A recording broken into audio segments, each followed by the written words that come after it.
G11, porque a gente vai parar em NAM, em ortopedia pré-cirúrgica, para a partir do ano que vem a gente entrar em cirurgias primárias e daí fazer a sequência toda que a gente estava fazendo.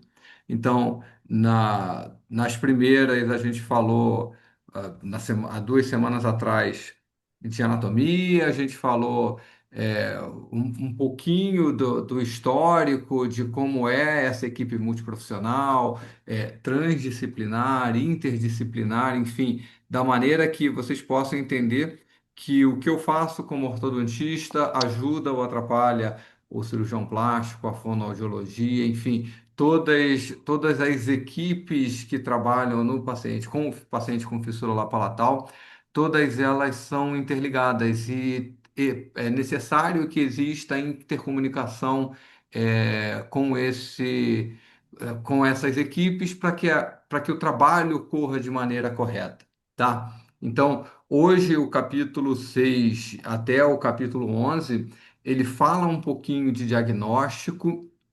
Depois do diagnóstico, vai para toda a parte de primeiros atendimentos, atendimento enquanto é bebê. Quando a gente fez esse capítulo, no capítulo 7 ou 8, acho que 7, a gente chamou uns pais de algumas associações de pacientes com fissura palatal aqui do Brasil. Então, teve gente de Goiás, teve gente de São Paulo, teve gente de Niterói, São Gonçalo, teve gente do Rio. E foi um dia que as mães falaram, então foi um dia muito legal, porque a gente que acaba se esmerando tanto para que a gente seja bom técnico, a gente passou a ouvir o outro lado. A gente ouviu as dores dos pais, as dores das mães, dos cuidadores, e a gente pôde entender um pouquinho o que a gente poderia fazer para que o tratamento ficasse melhor para os bebês e também para os pais, o que é uma coisa muito bacana, porque quando os pais eles entram e sustentam bem esse tratamento, e estão interagindo conosco, e estão levando as crianças, estão entendendo o que está sendo feito, a gente tem melhores resultados. Outro dia atendi um paciente no hospital e falei que era um caso ortocirúrgico, etc, etc, etc. E a mãe já mandou da porta, não, ele não quer operar, ele nunca quis operar, ele não vai operar, etc, etc, etc, etc. Aí depois eu pedi para a mãe marcar, e quando a mãe saiu do consultório, o paciente falou para mim, ela que não quer que eu opere, eu quero operar, mas ela não quer. Então, tem todo esse entendimento, tem tudo o que os pais têm que ajudar a gente para que o nosso trabalho seja feito da melhor maneira possível. Então, dentro da excelência, é muito importante que a gente consiga fazer com que os pais tenham aderência ao tratamento, que tenham conhecimento do que a gente está fazendo e do objetivo do que a gente está fazendo dentro de uma equipe multiprofissional, interprofissional, da maneira que vocês quiserem falar, tá? Então vamos seguir. Então vamos passar o slide. Agora sim. Então a gente vai começar desse capítulo 6 falando do diagnóstico pré-natal, desse acolhimento familiar, que foi tão importante a gente ouvir, então, por esse relato que eu passei para vocês agora, sobre o que os pais falaram para a gente, então, a visão do diretor, né? A gente sempre atende o nosso paciente e diz: ó, é isso que a gente fez, vai com Deus. Vai para casa, qualquer problema liga para a gente, etc e tal, volta daqui a um mês, daqui a 15 dias, daqui a 2 meses, enfim. E a gente não sabe as intercorrências que acontecem nesse meio Está tempo. falando sobre o diagnóstico, sobre os primeiros cuidados. Isso, acho que o seu microfone está aberto. E é muito importante que a gente tenha esse entendimento e que a gente possa interpelar os pais para que eles falem para a gente as dúvidas, as dores, as angústias deles, que nesse último congresso internacional que teve no Rio, no sábado de manhã, a gente teve, eu falei isso para vocês da outra vez, a gente teve uma manhã só de pacientes com fissura palatal em uma sala específica e com más formações ou malformações craniofaciais. E um dos palestrantes falou que agora ele não considera mais o tripé ortodontia, cirurgia plástica e fonoaudiologia, e ele considera um quadripé ou um banquinho de verdade que insere a psicologia. Então, o quanto é importante a gente ouvir, o quanto é importante a gente dar suporte para esses pais, para que esses pais possam dar suporte para a gente. Então, eu vou desenvolver esse capítulo 6, que é o diagnóstico pré-natal, acolhimento familiar, amamentação infantil. E aí, para falar desse diagnóstico pré-natal, eu vou começar com uma historinha, né? Eu gosto de contar história. Ahn, Há uns 10 anos, mais, há uns 20 anos atrás, a gente recebeu um paciente no hospital, no Nossa Senhora do Loreto, que o paciente já tinha um mês e pouquinho e estava perdendo muito peso, e os pais não sabiam mais o que fazer, e o bebê não tinha sido diagnosticado com uma fenda palatina na sala de parto.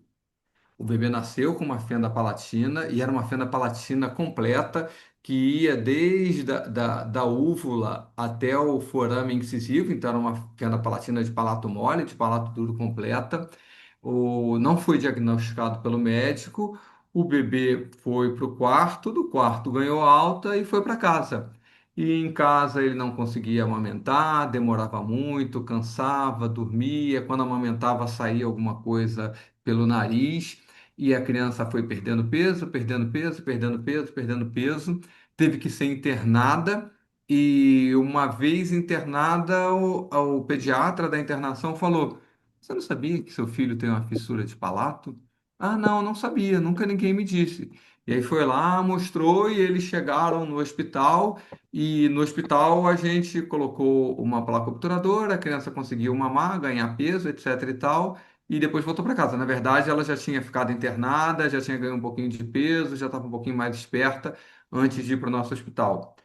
E o pai pegou o meu nome, porque fui eu que fiz o atendimento desse bebê, na época eu ainda atendia bebê, e entrou no Conselho Regional de Medicina contra o hospital que fez o atendimento do filho dele. Ponto. E aí envolveu meu nome, etc, etc, etc, etc.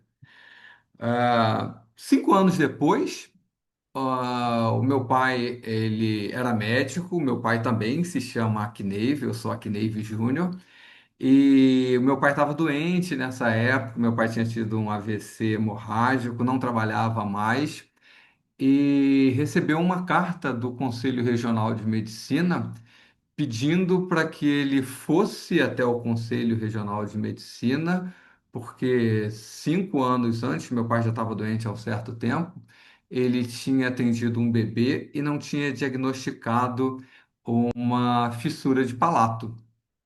E aí minha mãe ficou desesperada, me ligou, etc e tal, e eu fui lá no CRM.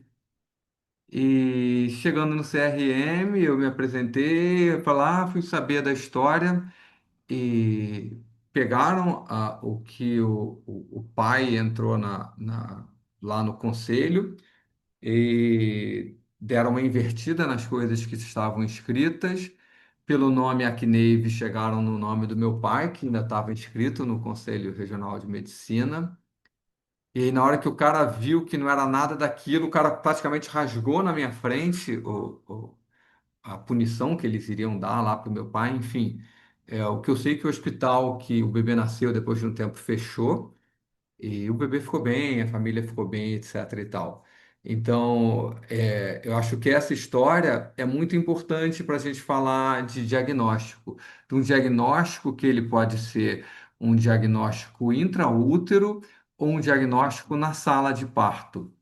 Voltando um pouquinho mais à história, lembrando da parte da psicologia que a gente começou conversando agora, o diagnóstico intraútero, num primeiro momento, traz para os pais, para aquela família que estava esperando receber um bebê Johnson's, uma sensação de tristeza, por vezes uma sensação de impotência, uma pergunta de o que eu fiz de errado, porque meu filho vai nascer com uma fissura lábio palatal.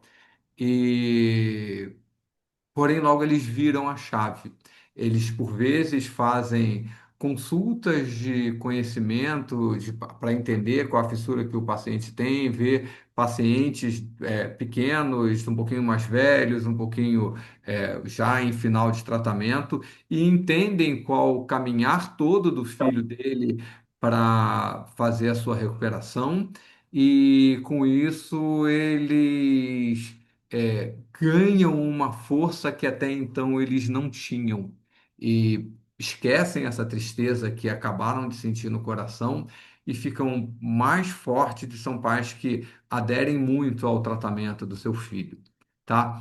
Então, para conversar, esse artigo que está aqui na nossa tela, ele não é um artigo do livro, mas é um artigo que eu peguei para a gente ter esse entendimento. E é exatamente sobre essa história que eu contei. É um artigo que fala sobre a falta de diagnóstico imediato e a intervenção apropriada, levando a uma má nutrição em uma criança com fissura de palato. É uma criança que nasceu e ficou desnutrida, exatamente igual a história que eu contei para vocês ainda agora, porque ele teve um diagnóstico tardio e a ausência da intervenção alimentar, a ausência da intervenção da fonoaudiologia, a ausência de alguma maneira que eles pudessem explicar aos pais, principalmente à mãe, mas nós pais também gostamos de participar disso, de como eles poderiam dar o essencial básico para o seu filho recém-nato, que seria a amamentação. O bebê não foi diagnosticado no hospital, o peso do bebê despencou nas primeiras semanas, porque o pediatra da sala de parto, ele não viu a fissura do paciente e não recomendou ou o uso de uma mamadeira específica, é difícil falar uma mamadeira específica, ou o uso de uma colher. A gente aqui no Rio, tanto no Loreto quanto na UERJ, usa as placas obturadoras, que é a continuação da aula de hoje, e com isso a criança foi perdendo peso, perdendo peso, perdendo peso, foi internada. Uma vez internada, ela foi ganhando peso novamente. Aí eu lembro que a Lena e a Larissa, nesse dia, falaram que era uma dieta hipercalórica e hiper alguma coisa. Se a Larissa estava aí, falou comigo um pouco mais cedo, não sei se ela está aqui na sala.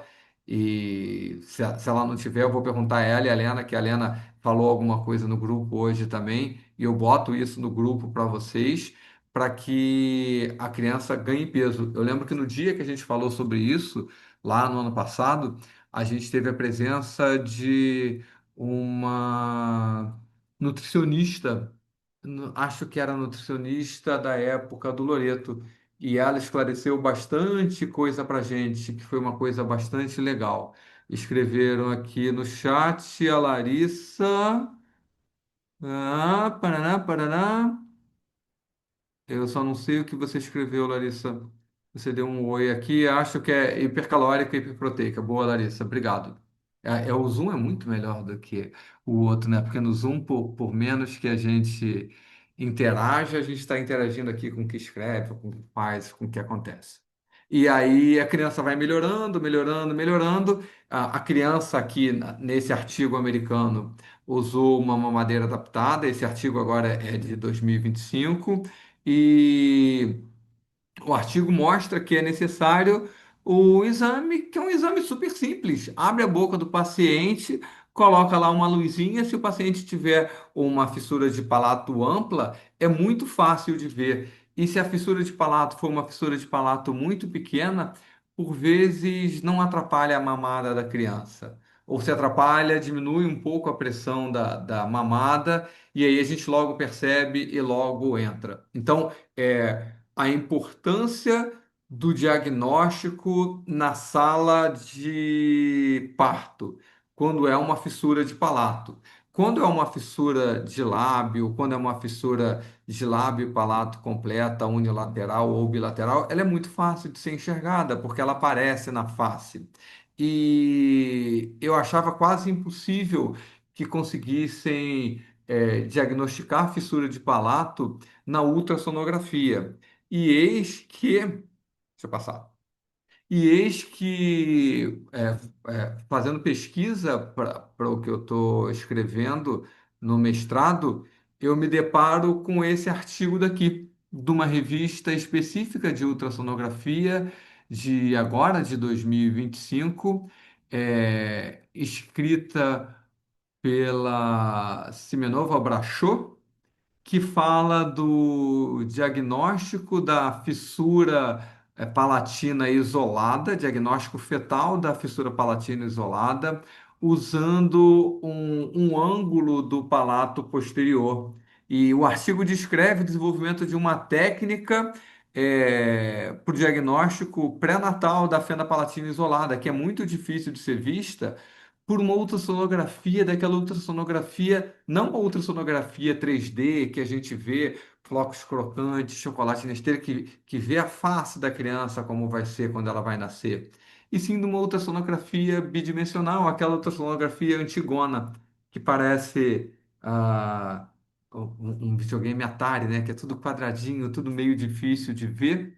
E é um artigo bem bacana, bem bacana, bem bacana mesmo. Eu também nunca poderia imaginar, Angelina, que isso fosse possível. Se vocês quiserem, depois eu disponibilizo esse artigo no grupo também. E mostrou um grande acerto nessa ultrassonografia bidimensional para avaliação desses pacientes com fissura de palato. Então, as fissuras de palato que envolvem o lábio, que tem algum comprometimento na face, elas são facilmente vistas numa ultrassonografia de 3D. Até então, as fissuras de palato eram difíceis de ser vistas. E agora, com esse artigo daqui, mostra isso para gente, que a gente consegue. Não tá vendo alguém mais não tá vendo a minha tela aqui? A Sully falou que não tá vendo a minha tela. Não tá passando para vocês? Perdão? Se alguém quiser falar, pode abrir o microfone aí e falar. Não, Sully, falaram que tá normal. Tenta sair e voltar, por favor. Para todo mundo aqui tá normal. Tá, então vou continuar aqui. E aqui tem duas crianças diferentes amamentando. Uma das coisas mais importantes da amamentação é a posição dessa criancinha que está de vermelho aqui na esquerda de vocês, que é a posição da criança quase de pé. Percebam que é uma criança com uma fissura bilateral e provavelmente uma fissura que era só de lábio e rebordo alveolar, e a criança amamentando ali de pé, pegando o bico do peito da mãe. Então, nesse tempo todo, eu aprendi que a mãe tem que ter um bom bico do peito para que a criança consiga amamentar. E aqui no videozinho da direita de vocês, né? Ou da criança era de vermelho era na esquerda, o videozinho da direita, a criança amamentando numa chuquinha com uma fissura unilateral bem grande e a presença da placa obturadora que quem nunca viu vai ter essa percepção um pouquinho mais à frente. Sully, você conseguiu ver a tela? É importante para mim que você consiga. Dá um ok para mim aí se você conseguiu enxergar a tela, porque eu acho esses dois vídeos importantes para que a gente é, tenha o entendimento. O primeiro, que dá a criancinha da esquerda, que está de vermelha, que está bem em pé, para que tenha Estou conseguindo. uma posição bem em pé, perdão. Eu estou falando que eu estou conseguindo. Desculpa atrapalhar a aula. Nada que Consegui isso, não agora. atrapalha nada, não. Na verdade, eu estava preocupado em você não estar conseguindo. Valeu, E vai, obrigada. Nada, que isso. E na criança da direita, tomando a ingestão do leite pela chuquinha e a presença da placa obturadora. Então, na verdade, essa criança, como ainda está com uma sonda aqui orogástrica, essa criança devia ter chegado pela primeira vez no hospital. Então, eu vou relembrar.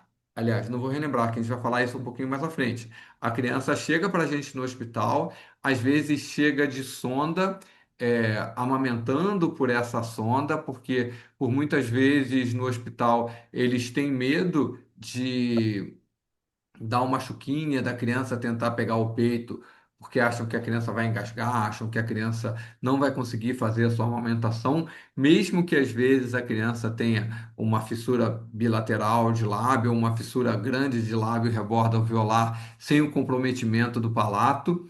E por vezes, para a gente tira essa sonda, como vocês estão vendo, a sonda presinha ainda com esparadrapo na criança, molda a criança, coloca a placa, e aqui é a Ana Paula, que vocês só estão vendo aula aqui, que é uma das fonoaudiólogas lá do Loreto, já amamentando a criança, e esse vídeo ficou muito bacana, porque a gente percebe que a placa na boca do bebê, ela aumenta a pressão intraoral do bebê, e com isso o bebê consegue fazer a sucção nutritiva de forma muito, é, muito boa, muito importante, de forma que ela consiga ganhando peso, e ganhando peso ela consiga ir para casa e os pais consigam dar para essa criança o que ela precisa, que é mamar para crescer, para chegar na época da cirurgia, tá no peso certinho. Daí a gente continua. Opa, chat, vamos aqui olhar o chat antes. Eu que filmei esse lindinho. Boa, Ana! Que legal! Que bom que você está aqui de novo, Ana. A Ana estava comigo hoje o dia inteiro também. É, Vocês viram a criança amamentando na chuquinha. E além da chuquinha, existem duas mamadeiras diferentes. Ah, então, eu começo falando para vocês assim: existem dois protocolos diferentes para o tratamento de bebês com fissura de palato ou com fissura lábio-palatal. Um desses protocolos não usa a placa obturadora. E o segundo protocolo usa a placa obturadora. Vocês vão ver isso por escrito um pouquinho mais à frente. No protocolo que não usa a placa obturadora, a criança tem que ser amamentada com uma mamadeira específica, como essa mamadeira de Haberman aqui, que se vocês forem olhar, alimentador seguro, reproduz a ação natural do bebê, favorece a correta formação do palato, indicado também para bebês com sérios problemas como síndrome de Down, lábio leporino, que a gente não fala mais lábio leporino, fissuras lapalatais, disfunções neurológicas, doença cardíaca, desordens genéticas, alto risco de aspiração e outros. Essa essa mamadeira Haberman da esquerda de vocês, ela custa por volta de R$ 500. Esse bico dela, o leite cai no bico e depois ele vai pingando na boca da criança sem que a criança precise sugar. Ela tem uma válvula que deixa passar e não deixa passar muito. Mas é muito cara, tem que vir importada ou tem que ser comprada no Mercado Livre. Esse preço de 500 e tanto que eu falei para vocês é do Mercado Livre. Já essa da direita de vocês, que a montagem da foto ficou muito legal, né? Um bebezinho rindo e a pessoa atochando lá a colher num outro plano, que parece que a criança está amamentando uma mamadeira gigante, que tem a cor azul, a cor branca e a cor rosa. É a mamadeira que o Centrinho pede para que os pais aprendam a amamentar seus filhos. E ao invés de ter um bico, o leite ele vai escorrendo para essa colher, entre aspas, e a criança vai amamentando devagar, amamentando devagar, amamentando devagar. Essa segunda mamadeira custa R$ 40, R$ 50. Então, a diferença de preço é bem grande, principalmente para o nosso país, que é um país que vive problemas sociais e financeiros bem grandes. É, porém, a nossa placa obturadora ajuda que a criança consiga, por vezes, amamentar no peito e, em grande parte das vezes, amamentar numa chuquinha que custa R$ 8, R$ 12. Então, com isso, a gente acabou de falar de amamentação. A gente falou de diagnóstico precoce, de diagnóstico tardio e do mal que pode acontecer com a falta do diagnóstico. Depois a gente tocou um pouco sobre a amamentação. Agradeço a Larissa que me lembrou do hipercalórico e hiperproteica. Muito obrigado, Larissa, que eu não ia lembrar do hiperproteica de forma alguma. E aí agora a gente vai entrar no livro do capítulo 7, no capítulo 8, no capítulo 9, no capítulo 10. Eles falam sobre. Eu estou ouvindo alguma coisa aqui, não sei o que que é. Eles falam, acho que é o Acho que é seu. o telefone da Flávia. Eu Não acho que sei é o se você seu, pode Flávio, que está abrir. aberto. E eu acho que você consegue mutar se você não conseguiu. Deixa eu ver como é que eu Peraí, faço aqui, então. peraí. Flávia, vou fechar o seu aqui, hein? Mudei você aqui. Pronto. Te mutei aqui, Flávia. Então vamos seguir. Então agora o livro ele leva muitos capítulos falando de ortopedia pré-cirúrgica e de NAM. Então eu fiz um grande apanhado de tratamento ortopédico pré-cirúrgico, o que vem a ser do tratamento ortopédico pré-cirúrgico. Lembra que eu falei para vocês dos dois protocolos diferentes. Um protocolo sem a manipulação ortopédica pré-cirúrgica e um outro protocolo com a manipulação ortopédica pré-cirúrgica. Falei para vocês da principal diferença, que é quanto ao ensino da amamentação, quanto ao que se faz com que a mãe possa amamentar de forma que a criança ganhe peso. Lá em Bauru, que é o principal centro aqui no Brasil que não usa a ortopedia pré-cirúrgica, eles por muitas vezes recebem o paciente de primeira vez, ensinam a mãe a dar de mamar com a colherzinha, enfim, com as formas todas que eles explicam. Os pais voltam para a sua residência. Lembra que nos anos 70, nos anos 80, quando Bauru ele centralizou todo o tratamento de pacientes com fístula palatal lá em Bauru, realmente. E essa centralização fez com que eles escrevessem muito, publicassem muito, aprendessem muito sobre isso. E a partir do momento que ah, eles perceberam a necessidade de descentralizar, eles foram descentralizando e foram ensinando outros polos a tratar esses bebês também.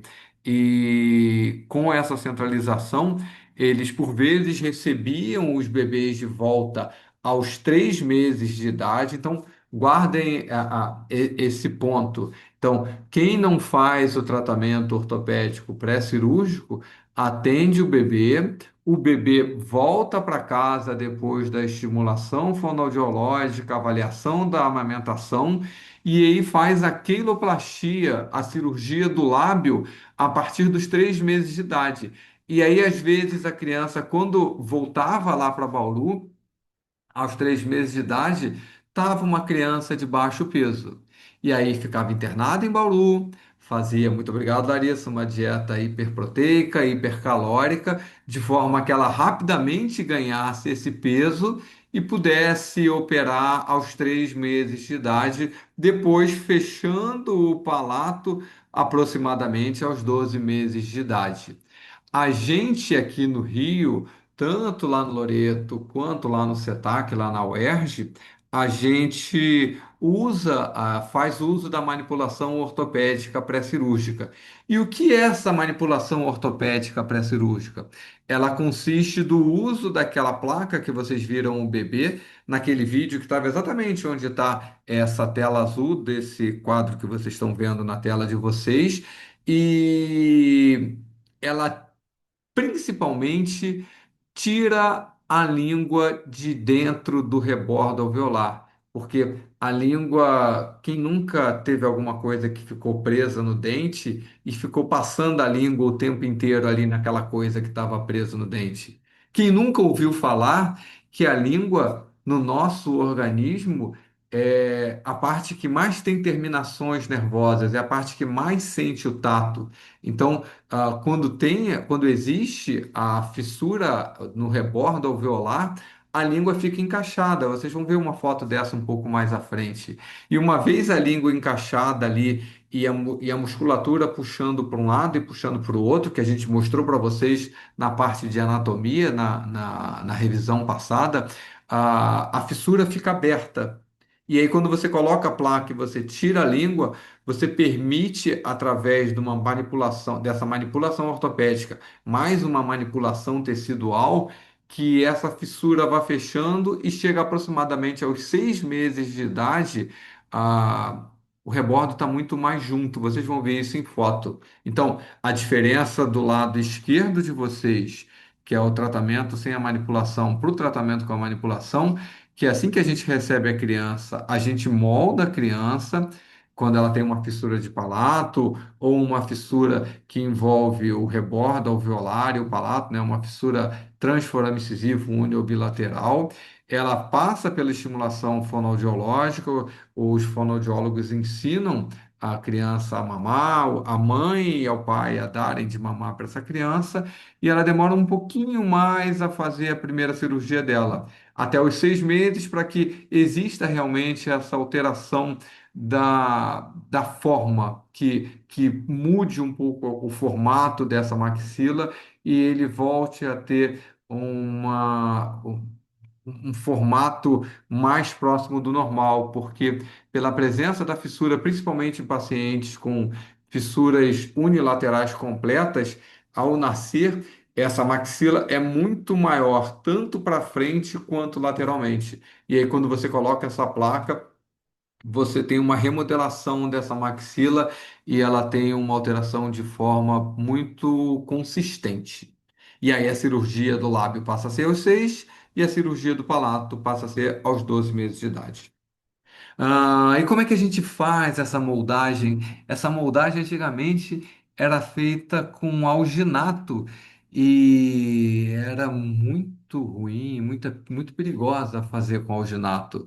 Hoje em dia a gente tem várias moldeiras específicas para pacientes unilaterais, para pacientes bilaterais, porque os pacientes bilaterais, em grande parte das vezes, a pré-maxila está mais avançada. Em alguns pacientes unilaterais, você tem um lado da maxila um pouco maior do que o outro lado da maxila, e para pacientes de fissura palatina, eles costumam ter um arco mais simétrico. A gente não molda mais com alginato, graças a Deus, a gente molda com a base pesada da silicona de condensação ou de uma silicona de adição. E por vezes mistura um pouquinho da pesada com a leve. Assim que eu entrei no hospital, a gente moldava com a pesada e com a leve, mas com o tempo a gente passou a moldar só com a pesada. E aí tá aqui. Esse filminho aqui é a doutora Paula, que hoje não pôde estar aqui. Ela tá lá fazendo a sua silicona, colocou a silicona na moldeira, tá lá moldando a criança. A gente que é adulto, a gente adora moldar, criança mais ainda, e tá ali a moldagem final. Alguém escreveu alguma coisa aqui no chat. A Ana Bandeira que tá com saudades do tempo que trabalhava lá com a gente, Ana. A hora que você quiser ir lá, a gente te espera muito feliz na volta.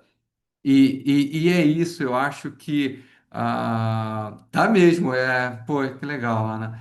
E para a mãe, para os pais, né? Acho que hoje eu tô com outro olhar em relação aos pais.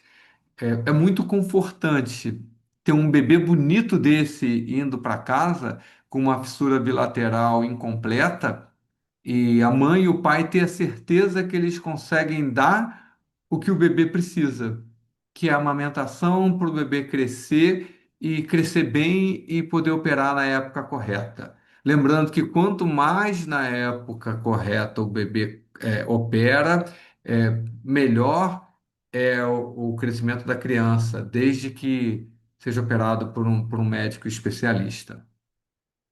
Vou pular aqui que vocês já viram tudo isso que eu queria mostrar. Aí minha filha está reclamando aqui que quer comer, que eu vou fazer um sanduíche aqui depois para todo mundo. Então tá aqui, ó, a moldagem e o gesso vazado. Então, nessa região aqui, entre a parte maior da maxila, e a gente chama essa parte menor da parte fissurada da maxila, a língua fica interposta aqui. E uma vez a língua interposta, essa maxila ela não consegue ter essa alteração da forma e voltar a ter aquele formato ovoide que teria que ter. Então, vai para o laboratório, o técnico de prótese, ele insera esse modelo para que ele possa, para que a resina não entre nessa região da fissura. E uma vez isolado, ele coloca lá uma plaquinha para deixar, que a resina não prenda ali, usa um acrílico autopolimerizável e depois faz o acabamento, e uma vez acabado, a língua já não vai mais entrar entre os dois rebordos. E isso mais o uso do esparadrapo, que vocês vão ver um pouquinho mais aqui à frente, faz com que essas duas pontas do rebordo alveolar anterior venham crescendo uma em direção à outra, uma em direção à outra, e em 6 meses elas fecham muita coisa, é uma coisa impressionante. Então, várias crianças amamentando. Aqui, provavelmente, uma criança de fissura de palato. Aqui, talvez, uma criança de fissura de lábio. Aqui, uma criança com a fissura unilateral. Vejam que ela está aqui com um esparadrapinho azul, que parece até um bigodinho. E aqui, mais uma menininha. Olha o rostinho de tranquilidade, olha o rostinho de saciedade, amamentando, quase dormindo, ainda fazendo assim com a mãozinha. Muito legal a gente ficar vendo o bebê, que é uma coisa muito bacana. Então, ó, primeiro bebê amamentando,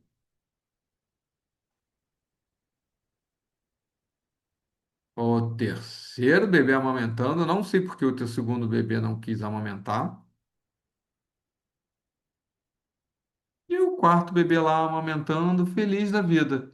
E aí é importante só que vocês percebam o esparadrapinho azul desse pequenininho e o esparadrapinho transparente dessa menininha. Esse aqui acho que não queria mamar. Ah, agora sim, tá fora da ordem. E aí tá ali, ó, mamando, feliz da vida, um no peito e três na chuquinha. A chuquinha que é muito mais barato do que os R$ 500 da outra mamadeira e do que os quase R$ 100 da colher. Essa aqui é a doutora Luciene. A doutora Luciene, ela trabalhou com a gente muito tempo. Eu aprendi muito com ela no atendimento aos bebês.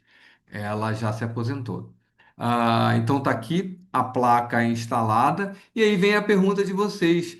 Mas como é que essa placa vai ficar presa na boca do bebê? A gente usa uma colinha de dentadura. Pode ser uma Ultra Corega, uma Super Poligrip, uma importada qualquer, para que essa placa fique presa no rebordo alveolar. Ele tira essa placa 3 a 4 vezes por dia, limpa a placa por dentro, limpa o rebordo alveolar da criança, bota de novo a coreguinha e consegue colocar novamente, e a criança dorme com essa placa direitinho.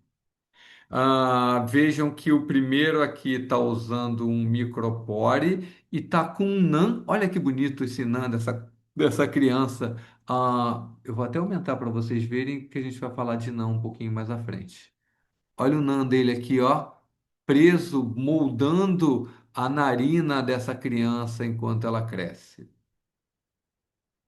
E o segundo aqui com transpore. Eu não guardava o nome de ninguém, aí eu entendi que o transpore é transparente e o micropore ele é da cor da pele, ele é mais clarinho, mais escurinho. E olha que legal, o bebê com o NAN tá com o nariz muito mais em pezinho, o bebê da esquerda, do que o bebê sem o NAN, que vocês percebam a alteração anatômica que esse bebê sofreu aqui na asa do nariz, do lado fissurado. Então, talvez o primeiro tivesse o nariz assim também, e o nariz já estava sendo moldado pelo uso do NAN.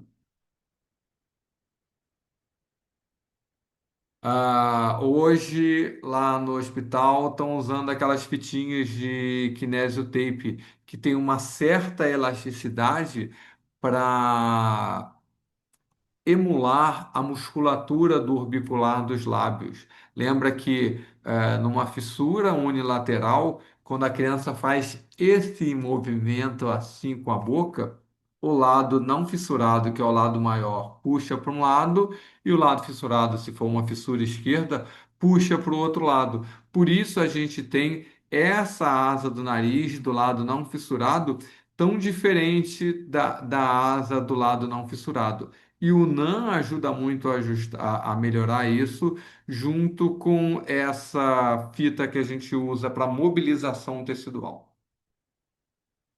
E isso aqui que é a mágica, isso que é a coisa mais bonita que a gente pode entregar para os nossos bebês.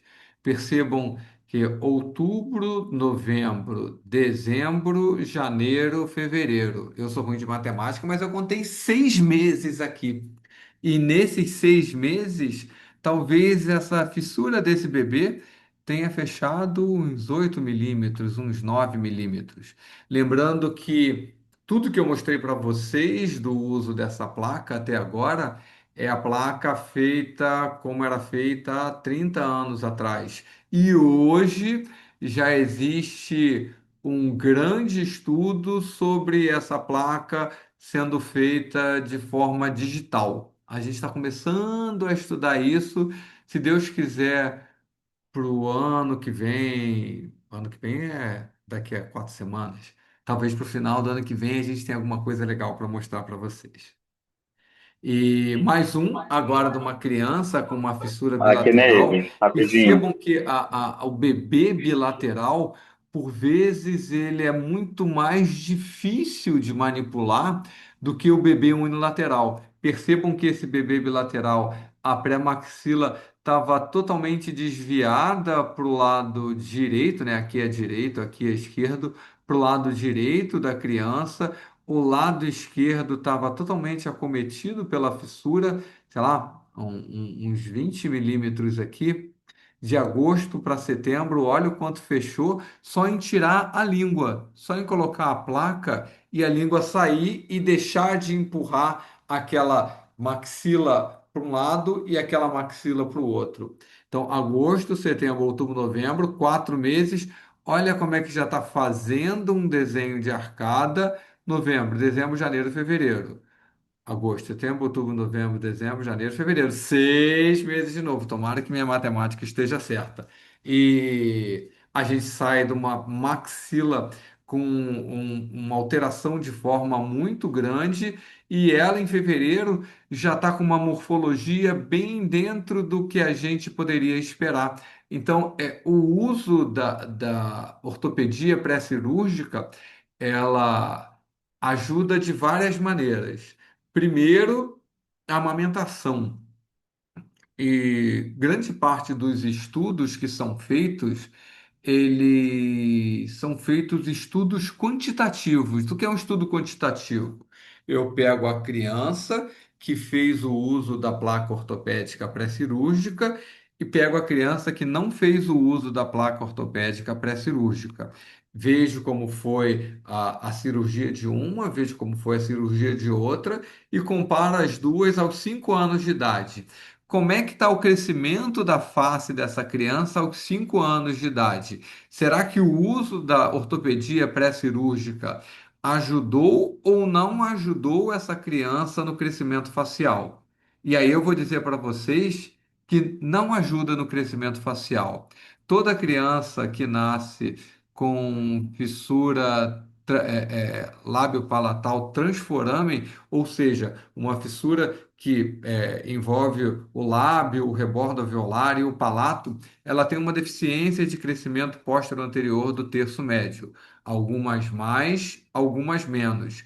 mas sempre tem essa deficiência desse crescimento do terço médio da face. Então, quando você vai analisar ela quantitativamente, vai analisar ela por números, tanto faz usar, tanto faz não usar, porque quando você for avaliar ela lá aos 5 anos, a que usou e a que não usou tem um crescimento facial muito parecido. E por isso, grande parte dos serviços que não usam as placas ortopédicas dizem que ela não serve para nada. É um gasto a mais, é um sobretratamento, é um tratamento que não leva a nada. Porém, e a parte qualitativa, a parte que não é aferível por números? A qualidade de vida dos pais que usaram a placa ortopédica, sabendo que poderiam amamentar o seu filho, e os outros que podem passar por várias agruras enquanto a criança tem o seu palato aberto. Qual a diferença de qualidade de vida de um e de outro? Então, agora, no século XXI, a gente tem feito muitas pesquisas não quantitativas, e sim qualitativas, para saber se a qualidade de vida dos pais enquanto os seus bebês ainda não fizeram a primeira cirurgia.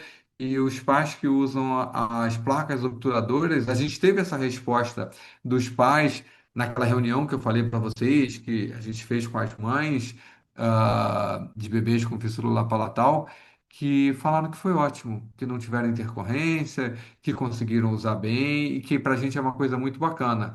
E ainda existe um estudo, aí sim, um estudo qualitativo, quantitativo.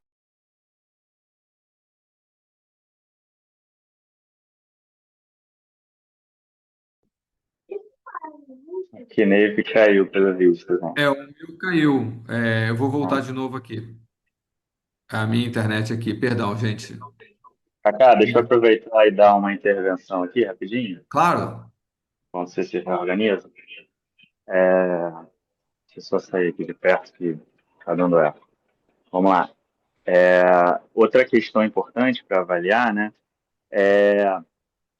que um dos argumentos contrários a essa modelagem nasoalveolar, nessa ortopedia pré-cirúrgica, na verdade, é que ela restringiria ainda mais, né, o crescimento maxilar num paciente que já tende a ter uma maxila deficiente. E aí isso também. Então, o mesmo argumento que você deu dos detratores, né, não é detrator, mas das pessoas que defendem o não uso do NAN serve contra eles também, né? Serve contra esse argumento, né? Que seria assim como eles dizem que não serve para nada, e teoricamente seria um burden of care maior, também você não pode falar que ele diminui um perímetro de ar, ele altera o crescimento maxilar negativamente no longo prazo. E aí o que a gente tem de vantagem, né, é o relato de cirurgiões experientes, né, e essas pesquisas mais qualitativas apontando, ainda de forma incipiente, mas apontando para uma direção de resultados melhores para as cirurgias primárias, porque você tem os segmentos mais aproximados, menos estiramento tecidual, melhor manipulação cirúrgica, né? E abre a discussão para isso. Então, se eu tenho cirurgias melhores, com possíveis resultados qualitativos melhores, eu tenho talvez menos intervenções cirúrgicas de revisão, né? E que seria o caminho da gente não, mas de quem defende a utilização dessa ortopedia, defender o uso da ortopedia, né? Tudo bem, você tem um aumento desse burden of care, um possível aumento desse burden of care no início da vida do paciente, mas com uma redução desse burden of care no longo prazo, uma diluição com a redução do número de cirurgias que o paciente é submetido. Muito bom, Davi. Muito bom. Muito bom mesmo. Exatamente isso. Então, eu estava divagando aqui, né, sobre ah, o, o uso da placa E o Davi conseguiu fechar com chave de ouro isso que eu estava falando, que Bauru que não usava.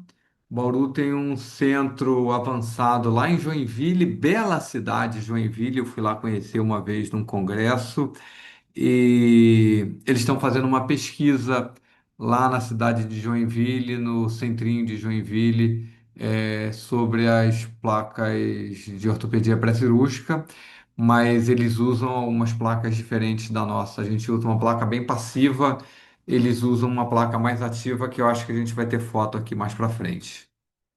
E com isso o Davi fechou de forma magistral essa parte das placas ortopédicas e a gente entra no NAM, que eu sempre mostrei aquela foto para vocês, que eu chamei a atenção para vocês do NAM hoje, e nunca falava do Nan naquela foto. E aí hoje o Nan pulou assim no meu olho. E então, no capítulo 6 7 8 ele falava da ortopedia pré-cirúrgica. E no capítulo 9 e no capítulo 10 ele fala de NAM para paciente unilateral e de NAM para paciente bilateral. A gente pegou e colocou isso tudo num grupo só. E o NAM é uma sigla em inglês que significa Nasoalveolar Molding. E no mundo inteiro chamam de NAM, inclusive em português também é chamado de NAM, modelador nasoalveolar. O Pradip Sheth, ele é o autor do livro. Lembrem que um livro, dificilmente a gente escreve um livro sozinho, e ele fez uma coisa muito legal, que ele chamou vários autores, que são experts na sua área para escrever o livro. Então, ele participa de alguns capítulos do livro e ele participou desse capítulo do NAM. E o que vem a ser o NAM? O NAM, ele vem a ser um modelador nasal que busca devolver a simetria das asas do nariz e melhorar a ponta do nariz, que por muitas vezes é desviada para o lado que existe a fissura, e melhorar a columela, principalmente a columela de pacientes bilaterais, que vocês vão ver que a ponta do nariz ela é muito junta do filtro labial, que é curto. Então, a gente tem o NAM de pacientes unilaterais e tem o NAM de pacientes bilaterais. Lembram que eu falei que aqui no Rio a gente usa uma placa passiva?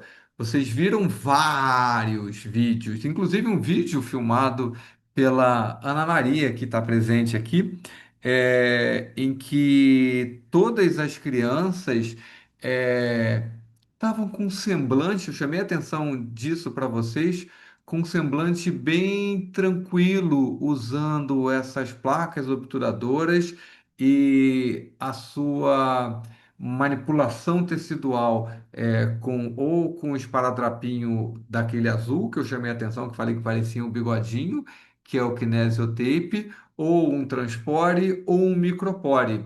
E alguns autores, principalmente a escola americana e alguns sul-americanos também, eles usam essas placas obturadoras com esse apoio externo. Esse apoio externo serve para usar elástico. Se eu não tiver foto aqui nessa apresentação, eu daqui a pouquinho, quando acabar a apresentação, eu vou pedir licença para vocês rapidinho. Eu abro a apresentação original que eu tinha foto sobre isso. E o que vocês vão perceber é que os elásticos que são usados aí é feito muita força. E acho que não tem nenhuma dessas com a criança com um rostinho, uma carinha tranquila, como a gente viu naquelas fotos, naqueles 4 videozinhos das crianças amamentando, tá? Esse aqui mais à direita de vocês, ele é um NAN externo à placa.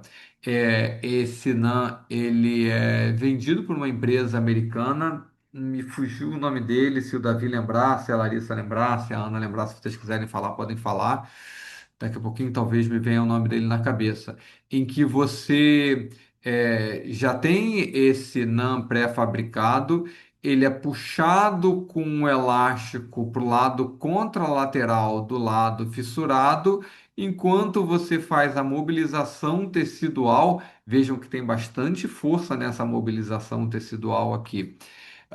Porém, grande parte das vezes, os pais e responsáveis e cuidadores, eles não têm uma aderência tão grande a esse tipo de NAM quanto tem a esse aqui que já é colocado diretamente na placa. Porque esse que é colocado diretamente na placa, a criança usa em conjunto com a placa, não consegue usar sem a placa porque ele está preso na placa. E a placa serve para amamentar, então os pais precisam da placa para amamentar, e em contrapartida estão usando o NAN. E esse que não precisa da placa para amamentar, por vezes os pais não usam porque não estão usando a placa, ou porque usam a placa e não usam esse NAN. Então, com esses da placa, a gente tem mais sucesso do que com esses sem a placa. A Paula, ela fala bastante disso pra gente, que ela tem mais sucesso com o da esquerda e do centro do que com o da direita. O NAN, ele vem de uma teoria em que quando a criança nasce, ela tem uma proteína que vem da mãe, que está circulando no sangue dela ainda, que permite que ela faça a moldagem dessa cartilagem aqui, que está morfologicamente muito alterada. E com isso, você consegue, principalmente nos 3 primeiros meses, fazer uma grande alteração dessa asa do nariz que está alterada, dessa columela que está alterada e dessa ponta do nariz que está alterada. Então, vocês viram na foto anterior que estava na direita de vocês, o NAN pegando nessa asa do nariz e puxando para lá, exatamente para levar a ponta do nariz para o outro lado, para levar essa columela para o outro lado e para a criança conseguir chegar, mesmo as que não usam a placa obturadora, chegar por volta dos 3 meses de idade, com um nariz mais simétrico. E foi muito engraçado, porque quando aconteceram as primeiras publicações do NAM, final dos anos 90, final do século passado, ah, todo mundo começou a usar, a início dos anos 2000, todo mundo parou de usar, e hoje, 2020, segunda década do século 21, todo mundo voltou a usar, mesmo os que não usam a ortopedia pré-cirúrgica, porque eles chegaram à conclusão, como o Davi acabou de falar, que a cirurgia do nariz fica muito mais facilitada quando os pais têm aderência e usam bem esse NAN nos 3 primeiros meses de vida do paciente. Então, o NAN já tem o seu uso muito comprovado e já existem alguns estudos de médio prazo e de longo prazo com o NAN, que eu não lembro se tem algum aqui nessa apresentação que a gente está fazendo. O NAN na placa é exatamente isso aqui, ó. Vejam a ponta do nariz desviada para o lado esquerdo do bebê, a asa do nariz do lado esquerdo do bebê totalmente desviada, a maxila do lado maior, do lado não fissurado, desviado por um repuxamento muscular. Vocês lembram bem disso, porque o orbicular dos lábios está fazendo esse movimento aqui, então está puxando o lado fissurado para cá e o lado não fissurado para o outro lado. Ah, Percebam que o uso do NAN jogou a ponta do nariz para o outro lado, aumentou a extensão aqui, e quando a criança chegou para operar, olha a diferença da ponta do nariz, da simetria de uma asa do nariz com o outro. Isso aqui basicamente em 3 meses de idade. A columela, como melhorou do bebê, que era bem desviada para o lado esquerdo também, como ela ficou reta. Então, isso é um ganho para o cirurgião plástico muito importante. E é um ganho que hoje já existem artigos publicados mostrando que isso se mantém ao longo do tempo. Assim como a aproximação do segmento ali, né, Kennedy? Dos segmentos Assim como, labiais ali. boa, Davi, assim como a aproximação do segmento. Vocês lembram que eu falei para vocês da língua? Vocês têm dúvida que a língua não fica entre os rebordos alveolares? Vocês têm dúvida? Acho que esse vídeo é da Paula. Vocês têm dúvida em que a musculatura do lado fissurado puxa a asa do nariz para um lado e a musculatura do lado não fissurado puxa a ponta do nariz para o outro lado? Então, o NAM mais a placa eles fazem uma dobradinha muito bacana, que eles ao mesmo tempo tiram a língua e trabalham esse nariz, mais a mobilização tecidual faz com que agora que a criança vá movimentar o seu lábio, eu não tenho mais um repuxamento para um lado e um repuxamento para o outro. Eu tenho uma emulação dessa cirurgia. Então a criança quando faz alguma mímica facial, esse orbicular do lábio ele age como um todo. E com isso, ele vai ajudando a modelar essa maxila novamente e a devolver a morfologia dessa maxila. Então, a minha filha aqui passando por mim. Antes e depois, como o bebê nasceu, numa foto frontal e numa foto oclusal, pode-se falar assim, uma foto de baixo para cima. Depois do uso do NAN, olha o quanto melhorou a narina dessa criança, olha o quanto elevou a ponta do nariz dessa criança. E simplesmente com o uso do. Agora, para vocês, micropore ou transpore? Tenho certeza que vocês falaram transpore, não, vocês falaram micropore, porque o micropore parece um esparadrapinho e o transpore é o transparente. Tá usando lá um micropore e olha depois da cirurgia primária, lábio fechado, olha que columela linda que tá toda retinha e que era toda desviada para o lado direito da criança. Olha um lado da asa do nariz da criança em relação ao outro lado da asa do nariz. Isso é lindo, gente. E isso vai com a criança, isso vai com a mãe da criança, com o pai da criança, de novo. Isso vai com os cuidadores da criança, sabendo que fizeram o melhor pelo seu filho. E isso é uma coisa muito bacana. É muito legal a gente que trabalha com essa parte da população. é, Saber que cada pouquinho mais que a gente estuda, a gente pode ajudar muito mais essas crianças. Tá aqui o uso do NAM.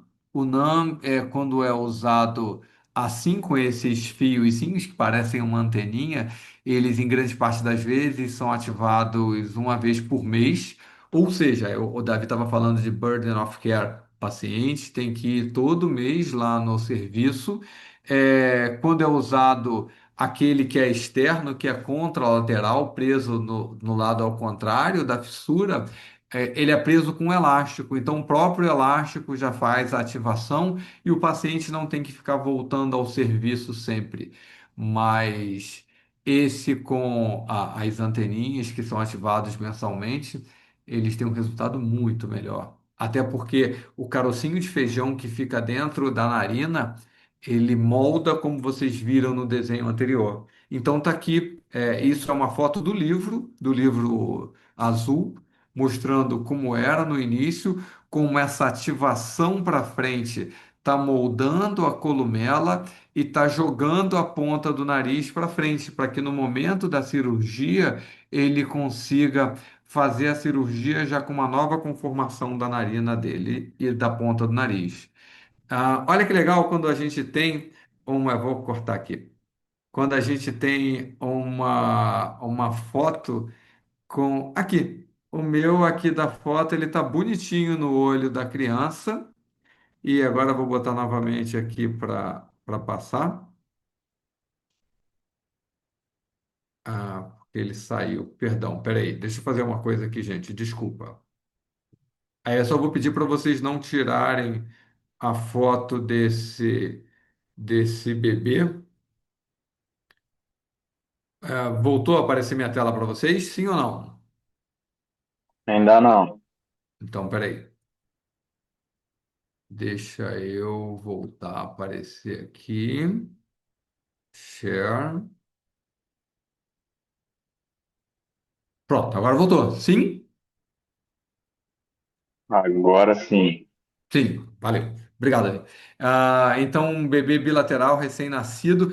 E aí percebam como o bebê bilateral recém-nascido, o filtro labial é curto, a columela é quase que inexistente e as asas do nariz, elas são bem achatadas. Eu quase não tenho a narina, porque a narina está muito achatada, tá? Então, esse paciente foi atendido pela doutora Paula.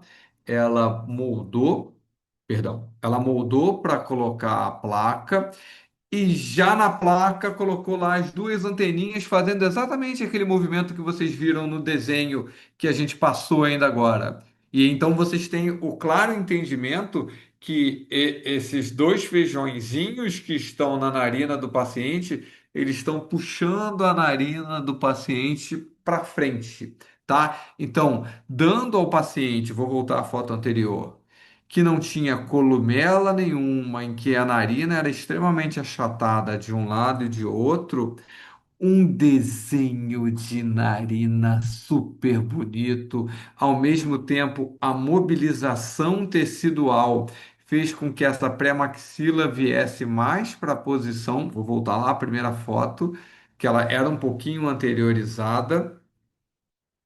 E com isso, a criança aos 6 meses vai operar com uma morfologia facial muito mais próxima do que ela precisa para que a cirurgia, como o Davi falou, seja feita com muito menos tensão de tecidos. E com isso, é uma cirurgia muito mais fácil de ser feita pelo cirurgião.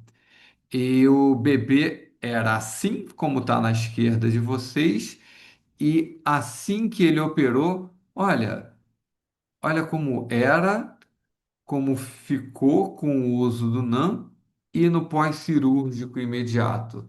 Aí vocês vão perguntar para mim, Kneive, mas é boa onda sua que você diz que isso aí permanece ao longo do tempo.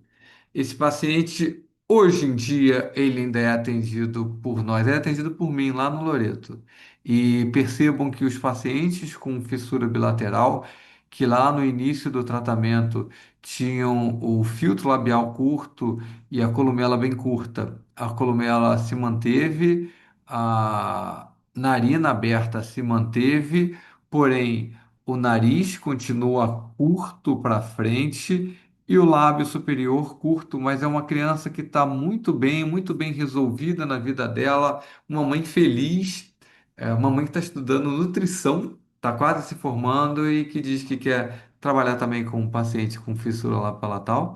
E o paciente é 220, esse paciente é difícil, ele quebra o aparelho, um mês sim, outro também, mas está conseguindo ir. O doutor Márcio outro dia fez a cirurgia do enxerto dele. Então tá aqui, ó. A placa que ele usou quando era criança, os dois nãs, né? Eu acho esse desenho aqui em cima. Eu vi muito desenho quando era criança, vocês sabem disso, né? Meu filho cresceu vendo o Bob Esponja. E eu acho isso aqui muito parecido com o Senhor Siriguejo. Quem já viu o Senhor Siriguejo do Bob Esponja vai entender do que eu estou falando. E isso entra na narina da criança, joga a narina da criança para frente, alarga a narina da criança, da columela, da ponta do nariz para a criança. E a cirurgia é uma cirurgia muito mais fácil de ser feita. Era essa a apresentação. Eu só preciso, como eu falei para vocês, pegar uma foto da, do capítulo 8, essa aqui. Uma foto para vocês do que eu falei da criança usando outro tipo de placa que eu tirei aqui.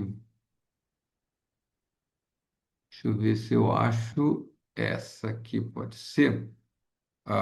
Só vou mostrar essa aqui para vocês, é rápido. Alt Tab, Alt Tab, Alt Tab, é esse. Aqui, share. É bem rápido, não me demoro. Eu não sei se eu estou falando para vocês ou se é para minha filha acreditar em mim que eu estou aqui. É, para minha filha que está falando que está quase desistindo. Então veja que o outro com o elástico, ele fica muito tensionado na criança. Isso aqui de uma criança com uma fissura unilateral. Então o uso do elástico puxa para fazer uma tensão na maxila da criança para que essa maxila gire. E a gente mostrou que a gente tem esse mesmo movimento dessa foto, desse desenho de cima para esse desenho de baixo, com o aparelho passivo apenas tirando a língua, apenas fazendo a mobilização tecidual e apenas trocando o aparelho a cada mês ou a cada 2 meses. E agora a gente vai começar o estudo com os aparelhos digitais. Aqui o uso do NAN, que a gente pulou a foto para vocês, e aí eram as mesmas fotos. A, a criancinha antes usando e depois percebam que esse externo ele não dá tanta resolução quanto o outro que a gente usou e dos bilaterais. O bilateral como ele é usado e como ele puxa a pré-maxila para trás, chegando a gerar uma alteração aqui no septo nasal. E eu acho que eu tenho foto de como isso aqui, ó, como fica apertado. Então, né, acho que essa criança não fica bem com isso aqui muito apertado na boca, tá? Era isso que eu tinha. Minha filha tá falando, tá bom aqui, muito engraçado. Era isso que eu tinha para mostrar para vocês hoje. Davi quer complementar alguma coisa? Ana quer complementar alguma coisa? Enfim, alguém quer fazer alguma complementação? A gente está. Acho que a Angelina estava aqui também. Enfim, se alguém quiser complementar alguma coisa, fiquem à vontade. Eu não sou nem maluco de adiar a comida da sua filha, ô, Akine. Vai lá. Ela deu uma risada aqui, Davi. Muito engraçado. Complementar só dizer assim, que qual é o recheio do sanduíche que você vai fazer para ela, bem gostoso. Pô, vai ser um hambúrguer.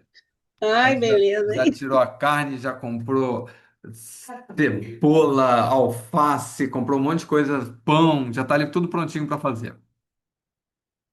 Angelina, saudade de você também, hein? Um dia eu queria te encontrar lá na UERJ. Depois me diz que dia que você tá lá para ver se eu consigo te encontrar lá um dia. É hoje o Tá? Quinego tem que comemorar. Como é que é? Fala, Angelina. Estou lá em sextas, mas aqui nesse. Quando é que vai ter essa qualificação aí, hein? Você tá lá nas sextas, Angelina? É sextas. Tá, vou tentar ir um dia lá na sexta-feira contigo. Gente, vou então aqui, minha filha tá olhando feio para mim aqui. É, eu vou pedir desculpas para vocês, eu vou sair. Fiquem com Deus, boa semana para vocês. Espero que vocês tenham curtido bastante.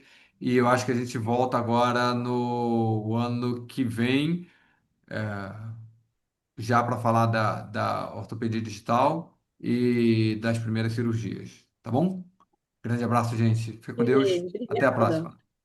Parabéns, Equineve, pela qualificação, hein? Hoje está de Pô, parabéns. obrigado, Ana. Devo muito a vocês por ter conseguido isso hoje. Obrigadão, Ana. Tá. Beijo, gente. Fica com Deus. Abraço, Davi. Obrigado, cara.